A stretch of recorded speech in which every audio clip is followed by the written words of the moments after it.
Unexpected power from Otis. Here comes a 2-2. Driven down the left field line. Pass on the run to the track, to the wall. It's out of here. Otis gone deep. A two-run homer. Welcome back to the second edition of Over the Fence with Otis.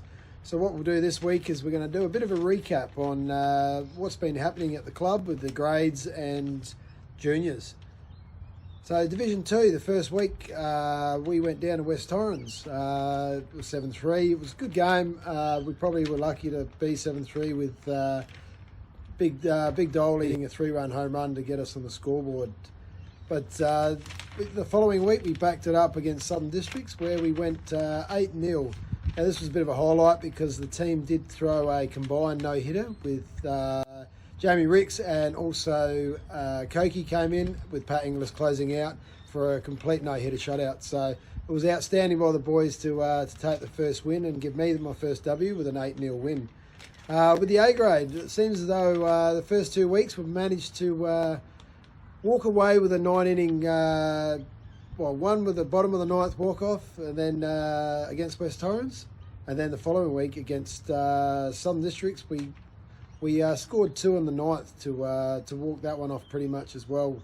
So with the recap of those games, the boys against West Torrens, we battled hard early. They got a couple of runs with a couple of fielding errors, which managed to get them on the board early, but we didn't lose faith. We stuck in there, and we ended up clawing our way back with Philly Acosta hitting a no runners on double to the fence, and then Pardo got a walk, and then that followed with Koki hitting a ground ball to first base, which they bobbled, and Philly managed to score from second with a good jump. So that was a great start to the season with a walk-off against West Torrens. So this week's game against Southern Districts was a bit of a battle. They got on top early and scored early with a couple of runs from Nick Paparella. Double started it off for them out to right centre.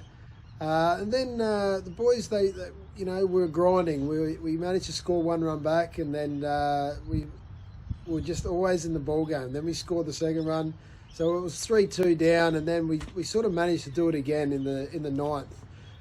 We did have our opportunities in the 7th and 8th with the losing runners at second base, our lead-off guy.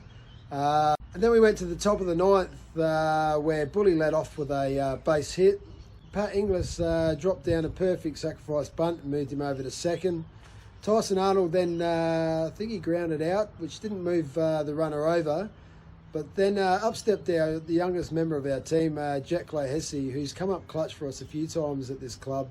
He managed to hit a double down left field line, scoring Bully from second, and also put himself on second. So then that brought up Philly Acosta, fresh off his walk-off efforts from the week before against West Torrens. Philly's managed to get a base hit up the middle, where we've decided to half send Jack Clay-Hesse from second, half hold him up, where the decision eventually was to hold him up when he was halfway down the line. Throw came in, probably would have been a bang-bang play, but Jack managed to get back to third. So runners on first and third, and then the score was 3-3. And then up steps Pardo, and then Pardo's laced one up the middle, scoring Jack Clay-Hesse from third, which gave us the go-ahead run. Unfortunately then, on a bang-bang play, Koki was called out at first base, which was side out. And then Willie Lee, our coach and closer for the day, came in and went bang, bang, bang, and shut the side out for 3 out for another close victory of 4-3. So with the lower grades, I know the Div 6 boys, they battled week 1, but managed to come out and put a ton of runs on their opposition. I think it was 27 runs they put on against Kensington. So they've split the season 1-1. Sevens, I think there's been mixed results with the sevens so far this year. Okay, and the threes, they've got a couple of older blokes, so they're still waiting for a few arms to come back to help them out. So they've gone, they're 0-2 at the moment. Bit of a junior wrap-up at the moment. Okay, we'll start off with the under-10s. The under-10s is a new format that they're going with. They tried it last year and it seemed to work pretty well, where it's sort of modified rules. If there's a walk involved, the kids hit off the tee to keep the ball in play and give the guys an opportunity to field the ball and get their outs.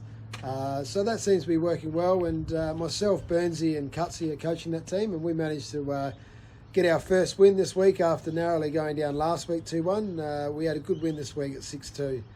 Our under-13s, Div 1s, they're going along nicely. They've picked up 2 wins. The Div 2s, I think they won week 1. I'm not sure of their result today, but we'll check back on that in coming weeks.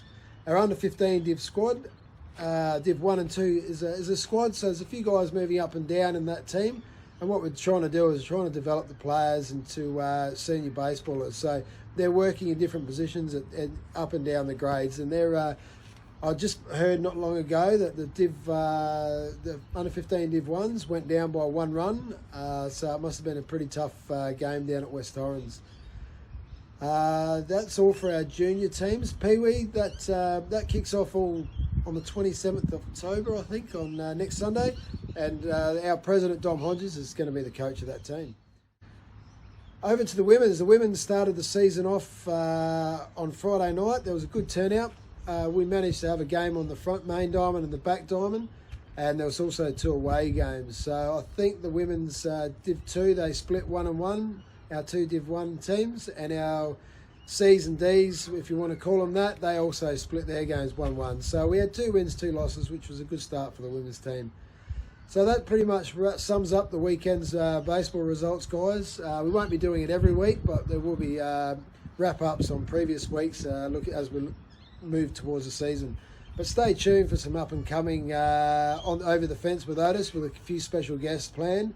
So just keep following him.